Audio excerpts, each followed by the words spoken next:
Every journey tells a story, and every road leads to a myriad of tales just waiting to be discovered. Could there be any better way to unearth these narratives than by embracing the art of slow travel?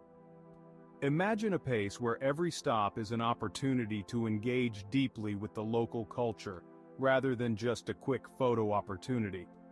This is precisely what unfolded during my 3-week road trip across the mesmerizing landscapes of Croatia, a country rich in history, stunning coastlines, and most importantly, heartwarming hospitality.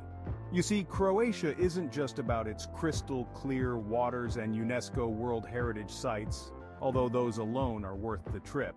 It's about a slower, more deliberate kind of travel where old-world Europe whispers through cobbled streets, inviting you to linger over a cup of locally brewed coffee or a leisurely meal of divine seafood caught the very same day. In the Istrian Peninsula, conversations, I discovered, are an art form cultivated with the same care locals devote to their vineyards. Here, each sentence is savored, not rushed. People really listen, not just hear. One particularly memorable evening in Rovinj, an ancient port town splendidly draped upon the Adriatic Sea, I was invited to join a group of elderly locals playing a spirited game of bocce. The game was filled with playful jibes, but the true enchantment came afterward when we sat down at a small family-run tavern. Dusk set the stage, with oranges and purples streaking the sky, while I was served a platter of Istrian prosciutto, paired with a glass of the local Malvasia wine. It was not just the food but the stories they shared about wartime, love, and the evolution of their town that flavored the evening. Such moments are not just about tasting local food but about consuming whole cultures, philosophies, and insights, a feast for the soul.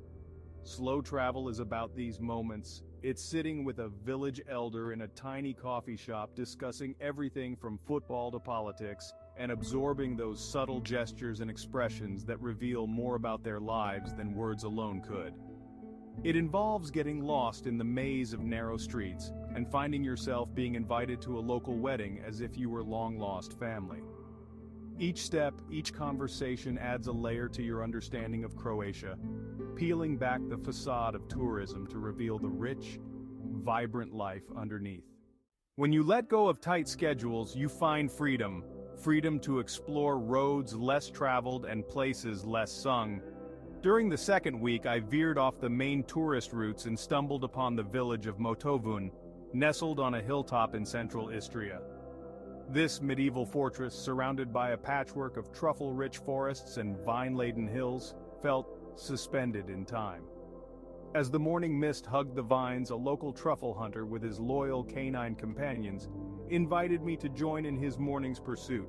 While the dog scrambled through the underbrush, he shared tales of truffles found and fortunes made and lost. What followed was an impromptu tasting in his humble cottage, with truffles generously shaved over freshly baked bread, a simple yet unforgettable meal shared in good company.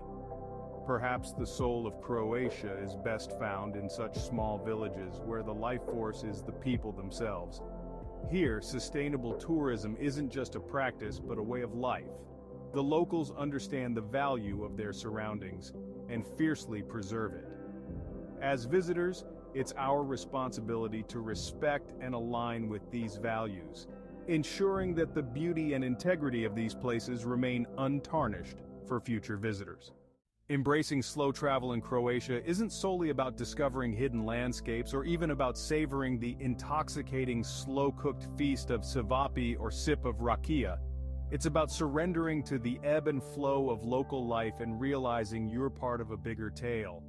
Each person you meet, every path you wander, adds a stitch to the fabric of your own life story, making the experience infinitely richer and profoundly personal.